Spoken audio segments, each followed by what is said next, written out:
12 Margarita me convocou no domingo de manhã, mas não fui direto para sua casa, passei antes na casa de Vitória. Eu tinha certeza de que ela estava por trás da decisão de pedir que eu acompanhasse Juliana em sua visita a Roberto e intuí que a incumbência teria sido revogada se eu não me mostrasse afetuosamente submissa.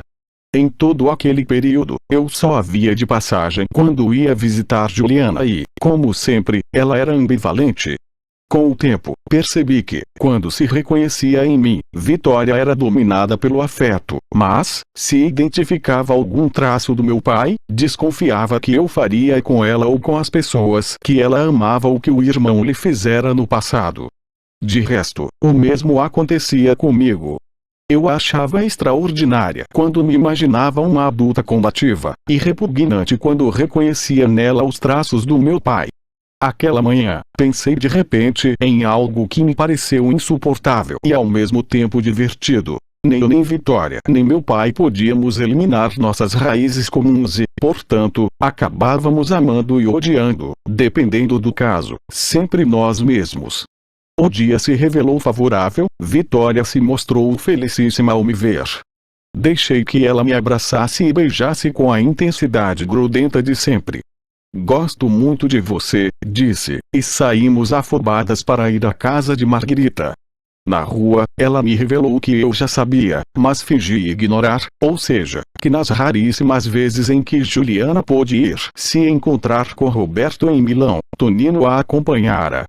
Mas ele quis ir embora para Veneza, abandonando a família. Os olhos de Vitória se encheram de lágrimas em uma mistura de dor e despeito, e, como não se podia contar com Conrado para nada, ela havia pensado em mim. "Vou com prazer", falei. "Mas você precisa ser eficaz." Decidi duelar um pouco. Quando estava de bom humor, ela gostava. "Em que sentido?" perguntei. "Gianni, Margarita é tímida, mas eu não sou, portanto, vou falar abertamente. Você precisa me garantir que Juliana vai ficar sempre com você, noite e dia. Entende o que isso significa?" "Entendo." "Muito bem. Os homens, ponha isso na sua cabeça, só querem uma coisa. Mas Juliana, antes do casamento, não deve dar essa coisa para ele, ou ele não vai mais se casar com ela. Na minha opinião, Roberto não é esse tipo de homem. Todos são esse tipo de homem. Não tenho certeza. Se eu digo todos é porque são todos, Gianni. Enzo também. Enzo mais do que os outros. Então por que você deu a coisa para ele?" Vitória me olhou com um misto de surpresa e satisfação. Desatou a rir, envolveu meus ombros com força, me deu um beijo no rosto. "Você é como eu, Gianni, até pior, por isso gosto de você." Dei para Enzo porque ele era casado, tinha 3 filhos e, se eu não desse, teria de abrir mão daquele homem. E eu não podia porque gostava demais dele. Fingi estar satisfeita com aquela resposta, embora tivesse ficado feliz em demonstrar que ela era uma pessoa tortuosa, que a coisa que os homens querem não deve ser dada com base em avaliações oportunistas, que Juliana era adulta e podia fazer o que quisesse, que ela e Margarita não tinham direito algum de manter sob vigilância uma moça de 20 anos.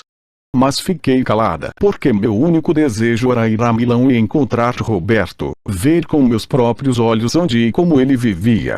E eu também sabia que não devia puxar demais a corda com Vitória. Eu a fizera rir naquele momento, mas bastava um pequeno deslize e ela seria capaz de me mandar embora.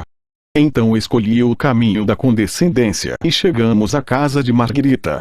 Lá garante a mãe de Juliana que eu vigiaria assiduamente os noivos, e Vitória, enquanto eu falava em um italiano correto para ganhar autoridade, sibilou muitas vezes a afilhada. "Entendeu? Você e Giannina devem ficar sempre juntas, devem sobretudo dormir juntas", e Juliana assentiu distraidamente.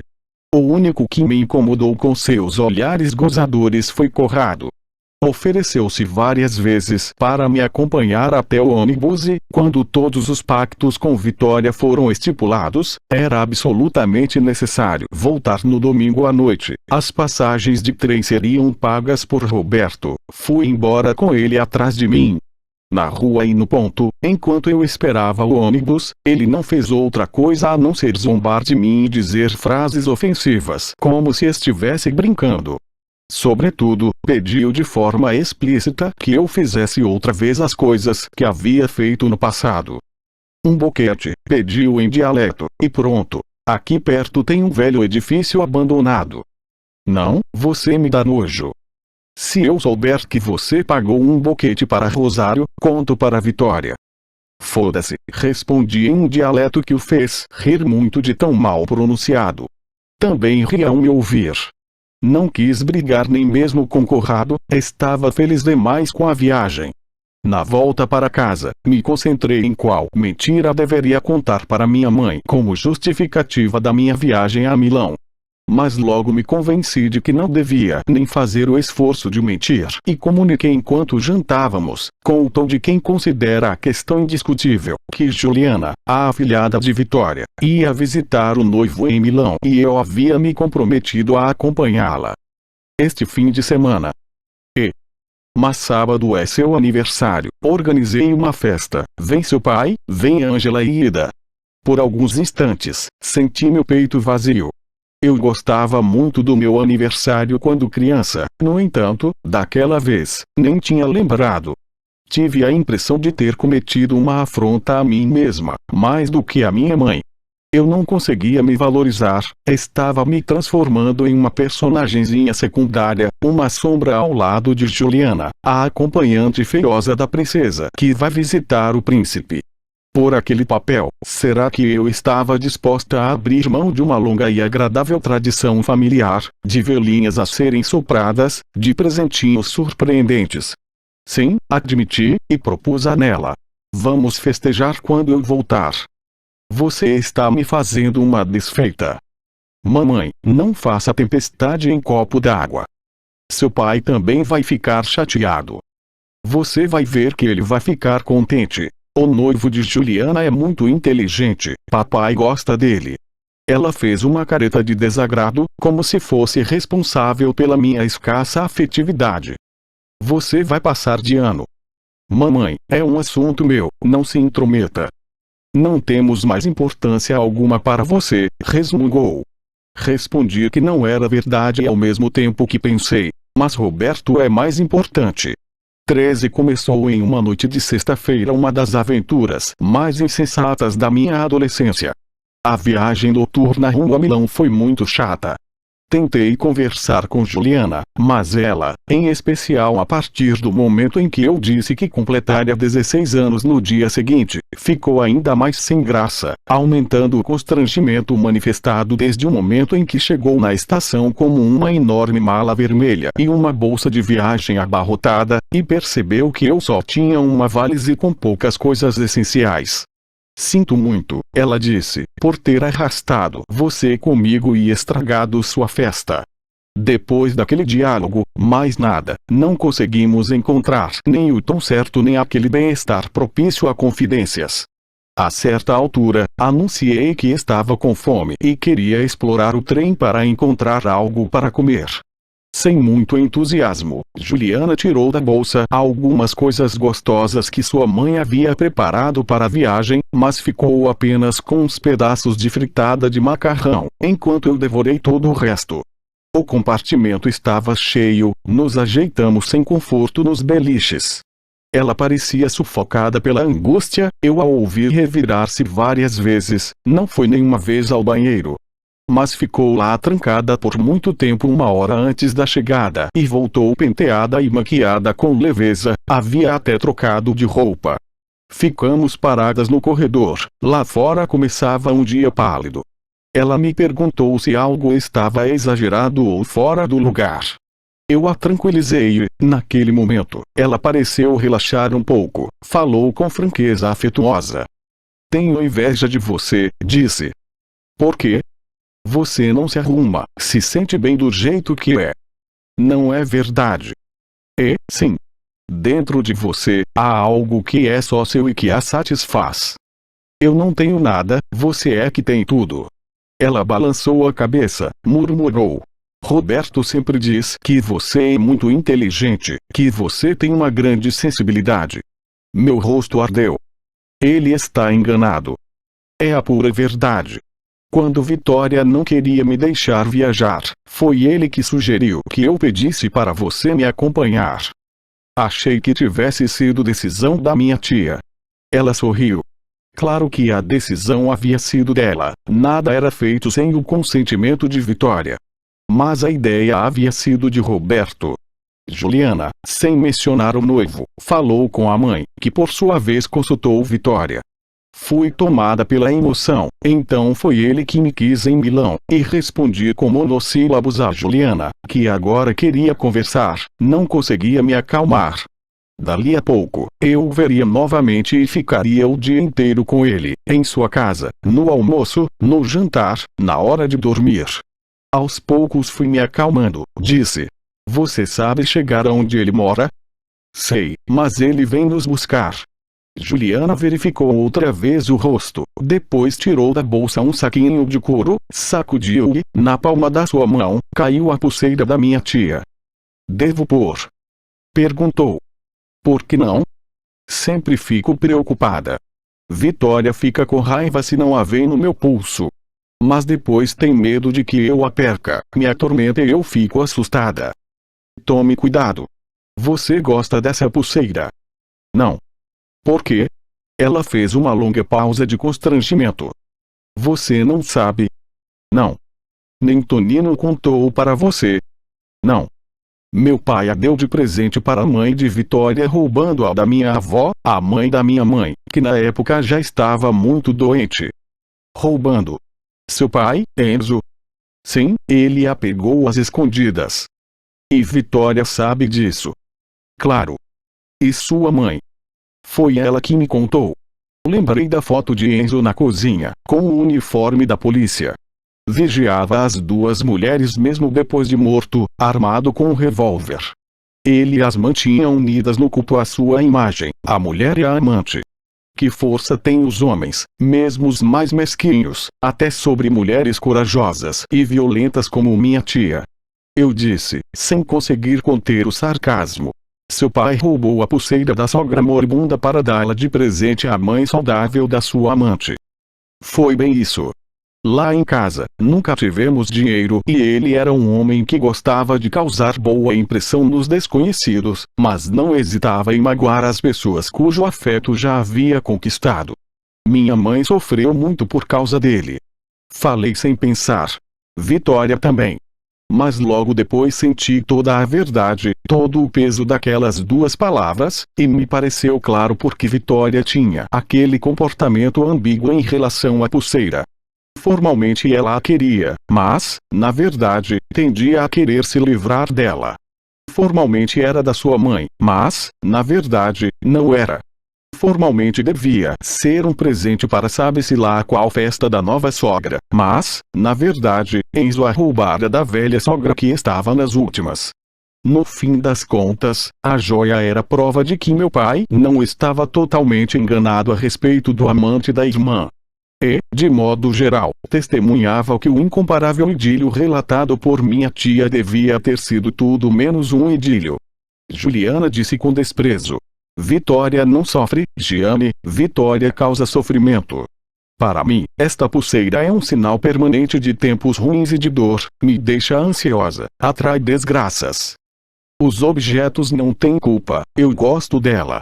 Juliana assumiu uma expressão de irônico desconforto. Eu podia ter apostado que sim, Roberto também gosta. Ajudei a aprendi-la no pulso, o trem estava entrando na estação. 14 Reconheci Roberto antes mesmo de Juliana, ele estava parado na plataforma no meio da multidão.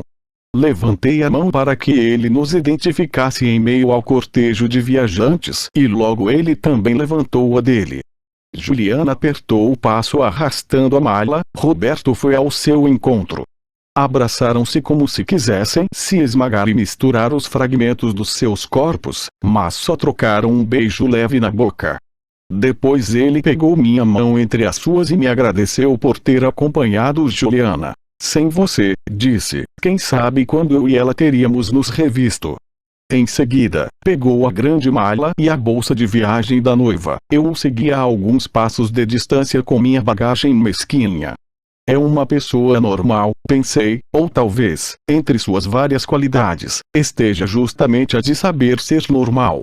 No bar da Piazza Medio, e nas outras vezes em que o encontrei, senti que estava lidando com um professor de grande densidade que se ocupava não sei bem do que, mas certamente de disciplinas complexas. Agora eu estava vendo seu quadril colado ao de Juliana. Aquele continuou curvar-se para beijá-la, e era um noivo qualquer de 25 anos como os que vemos pela rua, no cinema, na televisão. Antes de descer uma grande escadaria amarelada, ele quis pegar minha valise também, mas eu, decidida, não deixei. Então ele continuou a se ocupar carinhosamente de Juliana. Eu não sabia nada de Milão. Viajamos de metrô por no mínimo 20 minutos e, para chegar em casa, demoramos outros 15 minutos a pé. Subimos velhas escadas de pedra escura até o 5º andar. Senti-me orgulhosamente silenciosa, sozinha com a minha bagagem, enquanto Juliana prosseguia livre de pesos, muito faladeira e, em cada movimento, finalmente feliz. Chegamos a um passadiço no qual havia 3 portas. Roberto abriu a primeira e nos fez entrar em um apartamento que logo me agradou, apesar de um leve cheiro de gás.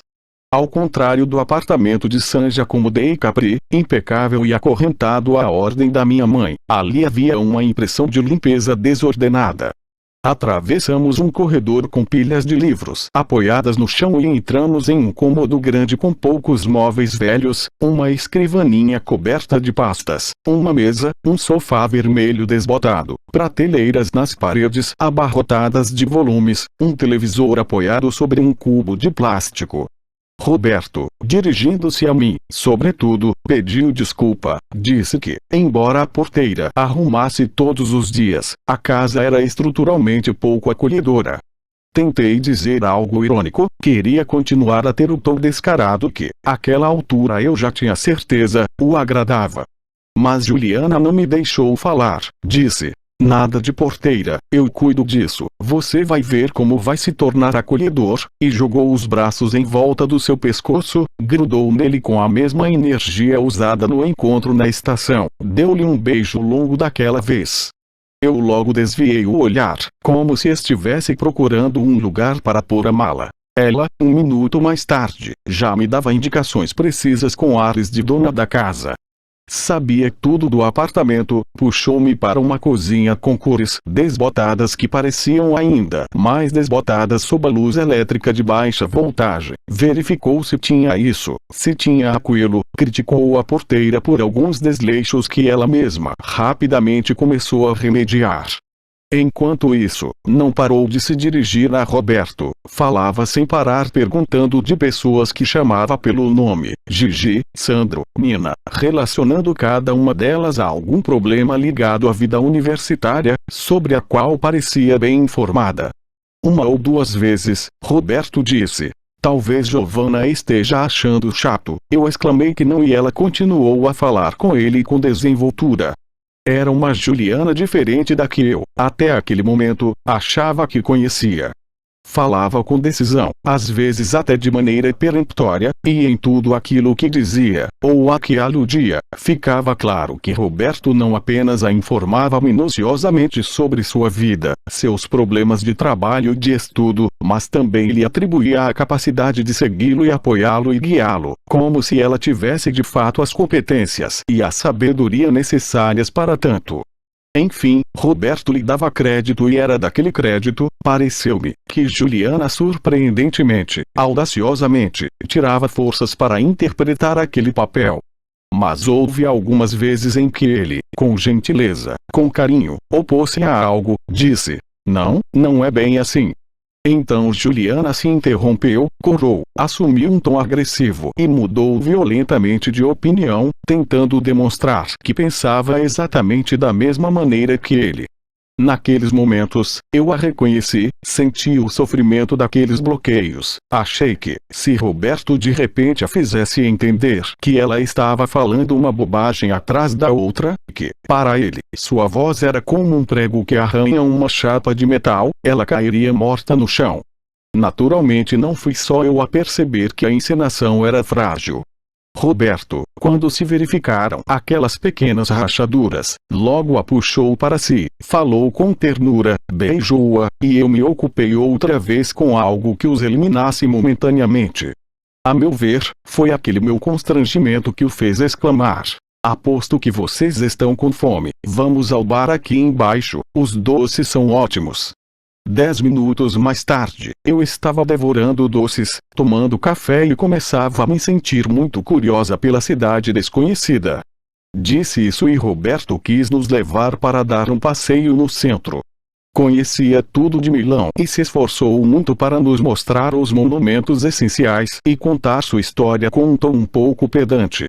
Vagamos de uma igreja para um pátio, de uma praça a um museu, sem parar, como se fosse nossa última chance de ver a cidade antes da sua destruição. Juliana, mesmo dizendo com frequência que não havia dormido nada no trem e estava cansada, mostrou-se muito interessada, e não acredito que fingisse. Tinha uma vontade de aprender verdadeira somada a uma espécie de senso de dever, como se o seu papel de noiva de um jovem professor lhe impusesse um olhar sempre atento, um ouvido sempre receptivo. Eu, no entanto, me senti dividida. Descobri naquele dia o prazer de reduzir um lugar desconhecido a um lugar minimamente conhecido, somando o nome e a história daquela rua ao nome e a história daquela praça, daquele edifício. Mas, ao mesmo tempo, me retraí incomodada. Pensei outra vez nos passeios instrutivos por Nápoles, guiada por meu pai, na sua permanente ostentação de competência e no meu papel de filha pequena em estado de veneração. Roberto, perguntei a mim mesma, nada mais é do que meu pai quando jovem, ou seja, uma armadilha. Olhei para ele enquanto comíamos um sanduíche e tomávamos cerveja e ele brincava e projetava um novo itinerário. Olhei para ele na companhia de Juliana, os dois em um canto, ao ar livre, embaixo de uma grande árvore, discutindo assuntos deles, ela tensa, ele tranquilo, ela com algumas lágrimas, ele com as orelhas vermelhas. Olhei para ele enquanto vinha festivo em minha direção, os longos braços levantados. Tinha acabado de saber do meu aniversário. Descartei que fosse como meu pai, havia uma distância enorme. Era eu, isso sim, que me sentia no papel da filha que escuta, e aquela sensação não me agradava. Eu queria ser uma mulher amada. Nosso passeio continuou. Eu escutava Roberto e perguntava a mim mesma por que eu estava ali, seguia atrás dele e de Juliana e pensava, o que estou fazendo na companhia deles? Às vezes, eu me detinha de propósito, sei lá, nos detalhes de um afresco aos quais ele não havia, justamente, atribuído destaque algum. Fazia aquilo para atrapalhar aquele andamento, e Juliana se virava e sibilava. Gianni, o que você está fazendo? Venha, senão você vai se perder. Ah, se eu pudesse mesmo me perder, pensei em certo momento, ficar em algum lugar como um guarda-chuva e nunca mais saber nada de mim mesma. Mas era só Roberto me chamar, me esperar, repetir para mim o que já dissera a Juliana, elogiar 2 ou 3 observações minhas com frases como: sim, é verdade, não tinha pensado nisso, e eu logo ficava bem e me entusiasmava. Como é bom viajar, como é bom conhecer uma pessoa que sabe tudo e tem extraordinária inteligência e beleza e bondade, e explica o valor daquilo que você sozinha jamais saberia apreciar. 15 As coisas se complicaram quando voltamos para casa no fim da tarde. Roberto ouviu na secretária eletrônica um recado no qual uma festiva voz feminina recordava um compromisso que ele tinha à noite. Juliana estava cansada, ouviu aquela voz, eu a vi muito incomodada. Roberto, por sua vez, se lamentou por ter esquecido o compromisso. Era um jantar marcado havia tempos com o que ele chamou de seu grupo de trabalho, pessoas que Juliana já conhecia. De fato, ela logo se lembrou de todos, apagou do rosto o desapontamento e exibiu grande entusiasmo. Mas eu já a conhecia um pouco, sabia distinguir quando algo a fazia feliz e quando algo a deixava ansiosa. Aquele jantar estava estragando seu dia. Vou dar uma volta, falei. Por quê? Disse Roberto, você deve ir conosco, são pessoas simpáticas, você vai gostar. Resisti, eu não queria mesmo ir. Sabia que ficaria calada, de cara amarrada, ou me tornaria agressiva. Juliana inesperadamente interveio a meu favor. Ela tem razão, disse, não conhece ninguém, vai se entediar. Mas ele me olhou com insistência, como se eu fosse uma página escrita cujo sentido não quisesse se manifestar. Você parece ser daquelas pessoas que sempre acham que vão se entediar, mas depois nunca se entediam, disse. O que me surpreendeu nessa frase foi o tom. Ele a pronunciou não de maneira coloquial, mas com uma tonalidade que eu ouvira usar apenas uma vez, na igreja. A tonalidade quente e cheia de convicção que deslumbrava, como se soubesse mais sobre mim do que eu mesma. Quebrou-se, então, o equilíbrio que, mal ou bem, havia durado até aquele momento. Eu realmente me entedio, pensei com raiva, você não sabe quanto me entedio, não sabe quanto me entediei e estou me entediando. Errei ao vir até aqui por você, só acrescentei desordem, apesar da sua gentileza, da sua disponibilidade. No entanto, exatamente quando aquela raiva revolvia dentro de mim, tudo mudou.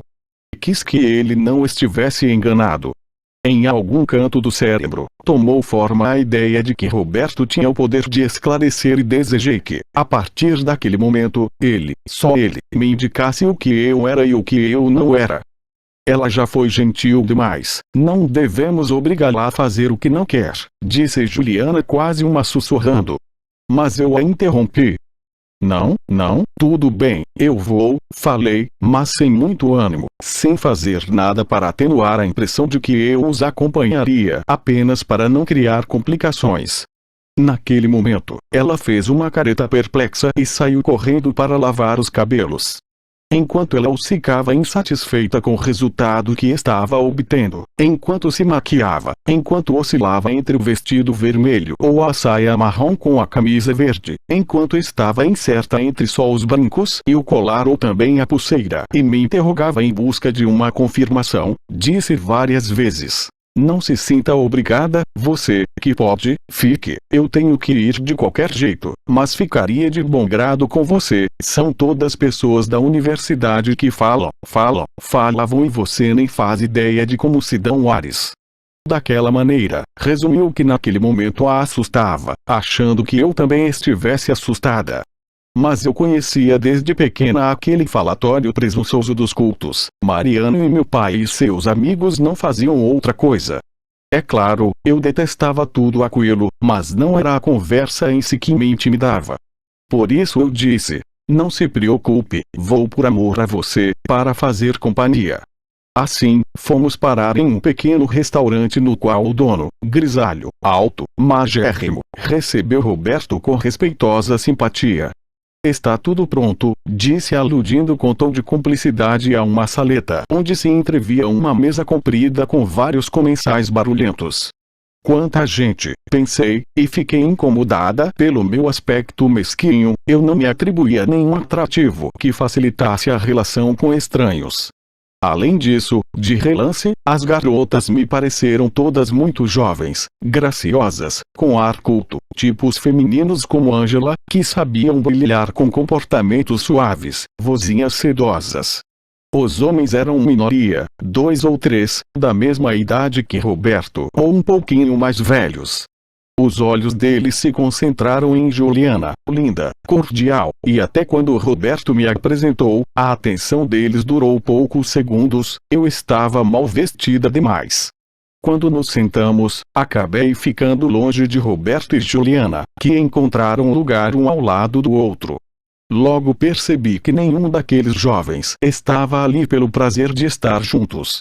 Por trás dos bons modos, havia tensões, inimizades, e, se pudessem, eles certamente teriam passado a noite de outra maneira. Mas já enquanto Roberto começava a falar, criou-se entre os comensais uma atmosfera semelhante à que eu vira nascer entre os paroquianos na igreja do Pascone. O corpo de Roberto, voz, gestos, olhar, começou a agir como uma cola e, ao vê-lo entre aquelas pessoas que o amavam tanto quanto eu, e se amavam entre si só porque o amavam, de repente eu mesma me senti parte de uma reação inevitável de entrosamento. Que voz ele tinha, que olhos! Roberto, naquele momento, entre tanta gente, me pareceu muito mais do que o que havia sido com Juliana, comigo, nas horas de passeio por Milão. Voltou a ser o que fora quando dissera para mim aquela frase: "Você parece ser daquelas pessoas que sempre acham que vão se entediar, mas depois nunca se entediam." E eu tive então de admitir que aquele não havia sido um privilégio meu. Ele tinha o dom de mostrar aos outros mais do que eles eram capazes de ver. Todos comeram, riram, debateram, se contradisseram. Interessavam-se por grandes temas. Eu entendi pouco. Hoje posso dizer apenas que falaram a noite toda de injustiça, fome, miséria, o que fazer diante da ferocidade da pessoa injusta que toma tudo para si tirando de todos os outros, qual é o comportamento a se adotar. Por alto, eu poderia resumir assim a discussão que ricocheteou de maneira alegremente séria de um lado a outro da mesa. Recorremos à lei? E se a lei favorece a injustiça? E se a própria lei é a injustiça, se a violência do Estado a protege? Os olhos brilhavam de tensão, as palavras sempre cultas soavam sinceramente apaixonadas. Debateram muito, de maneira douta, comendo e bebendo, e chamou minha atenção o fato de as moças mostrarem mais paixão ainda do que os rapazes. Eu conhecia as vozes litigiosas que saíam do escritório do meu pai, as discussões irônicas com Ângela, as falsas paixões que às vezes eu interpretava na escola para agradar aos professores quando eles punham em campo sentimentos que eles mesmos não sentiam. Aquelas moças, no entanto, que provavelmente lecionavam ou lecionariam na universidade, eram verdadeiras e aguerridas e benévolas. Citaram grupos ou associações dos quais eu nunca ouvira falar. Algumas tinham acabado de voltar de países distantes e relataram horrores que conheciam em primeira mão. Uma jovem morena que se chamava Michela logo se distinguiu pelas palavras inflamadas, estava sentada bem na frente de Roberto. Era naturalmente a Michela que deixava Juliana obcecada. Falou de um episódio de abuso que talvez tivesse acontecido diante dos seus olhos. Agora não me lembro onde, ou talvez eu não queira me lembrar. Era um episódio tão terrível que, a certa altura, precisou parar para não chorar. Juliana até aquele momento havia ficado em silêncio, comia sem entusiasmo, estava com o rosto embaçado pelo cansaço da noite e do dia turístico. Mas, quando começou a longa história de Michela, abandonou o garfo no prato e ficou olhando fixamente para ela durante todo o tempo. A jovem, o rosto áspero, o olhar brilhante atrás de grandes óculos com armação fina, lábios marcados e muito vermelhos, começara falando para toda a mesa, mas depois passou a se dirigir só a Roberto. Não era uma anomalia, todos tendiam a fazer a mesma coisa, atribuíam-lhe inadvertidamente o papel de coletor de cada um dos discursos que depois, na síntese da sua voz, se tornavam a convicção de todos. Mas, se os outros às vezes se lembravam dos colegas presentes, Michela mostrava que só se importava com a atenção de Roberto, e Juliana, quanto mais ela falava, mais, percebi, se abatia. Era como se seu rosto estivesse definhando até se tornar apenas pele transparente que mostrava antecipadamente o que ela se tornaria quando a doença e a velhice chegassem para deteriorá-la. O que a deformava naquele momento? O ciúme, provavelmente.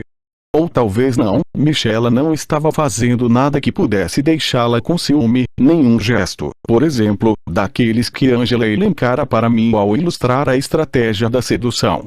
Provavelmente Juliana simplesmente se deformava em consequência do sofrimento causado pela qualidade da voz de Michela, pela eficácia das frases, pela sua habilidade em levantar questões alternando exemplos e generalizações.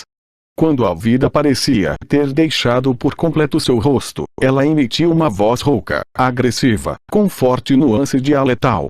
Se você tivesse dado uma facada nele, teria resolvido tudo. Logo percebi que eram palavras que não combinavam com aquele ambiente e tenho certeza de que Juliana sabia disso. Mas também tenho certeza de que ela as pronunciou porque foram as únicas frases que lhe ocorreram para dar um corte seco no longo fio de palavras de Michela. Fez-se silêncio. Juliana se deu conta de que dissera as palavras erradas e seus olhos se tornaram de vidro como se ela estivesse prestes a desmaiar. Tentou tomar distância de si mesma rindo nervosamente. Disse a Roberto em um italiano mais controlado. Ou pelo menos é o que fariam no lugar onde eu e você nascemos, não é? Roberto a puxou para si pelos ombros, beijou sua testa e começou um discurso que, a cada passagem, apagou o efeito trivial das palavras da noiva. É o que fariam não apenas no lugar onde nós nascemos, disse, mas em toda parte porque é a solução mais fácil. Mas ele, naturalmente, não era a favor das soluções fáceis. Nenhum dos jovens naquela mesa era. E Juliana também se apressou em dizer, novamente quase em dialeto, que era contra a resposta violenta à violência, mas se confundiu. Senti muita pena dela. Logo se calou, já estavam todos escutando Roberto. A injustiça, disse ele, é necessário dar uma resposta firme, persistente. Você faz isso ao próximo e eu digo que você não deve fazê-lo. Se você continuar a fazer, continuarei a me opor. E, se você me esmagar com a sua força, eu me reerguerei. Ou se não conseguir mais me reerguer, outros se erguerão, e mais outros. Fixava a mesa enquanto falava, depois, de repente, levantava o rosto, encarava todos, um por um, com olhos encantadores. Por fim, todos, a própria Juliana, eu mesma, se convenceram de que aquela era a reação certa. Mas Michela, e percebi a surpresa entre os presentes, teve um espasmo de intolerância, exclamou que não se responde com fraqueza à força injusta. Silêncio. A intolerância, embora leve, não era prevista naquela mesa. Olhei para Juliana, ela fixava Michela com raiva, temi que fosse intervir outra vez contra a outra, apesar de as poucas palavras da sua suposta rival parecerem condizer com a tese das facadas. Mas Roberto já replicava, os justos só podem ser fracos, têm coragem sem força. De repente, ocorreram-me poucas linhas lidas recentemente, misturei-as com outras, murmurei quase sem querer. Eles têm a fraqueza do tolo que para de oferecer carne e gordura a Deus, saciado até demais, e as dá ao próximo, à viúva, ao órfão, ao estrangeiro. Foi tudo que saiu da minha boca, com um tom tranquilo, até levemente irônico. E, como minhas palavras logo foram retomadas por Roberto com aprovação, utilizando e desenvolvendo a metáfora da tolice, todos gostaram, exceto talvez Michela. Ela me lançou um olhar de curiosidade e, naquele momento, sem motivo, Juliana riu, uma risada ruidosa. Está rindo de quê? Perguntou Michela, gélida. Não posso rir. Sim, vamos rir, interveio Roberto, usando a primeira pessoa do plural. Embora ele não tivesse rido, porque hoje é um dia de festa, Giovanna está completando 16 anos. Naquele momento, as luzes da sala se apagaram, apareceu um garçom com uma grande torta e 16 pequenas chamas de velhinhas que oscilavam sobre a brancura do glacê.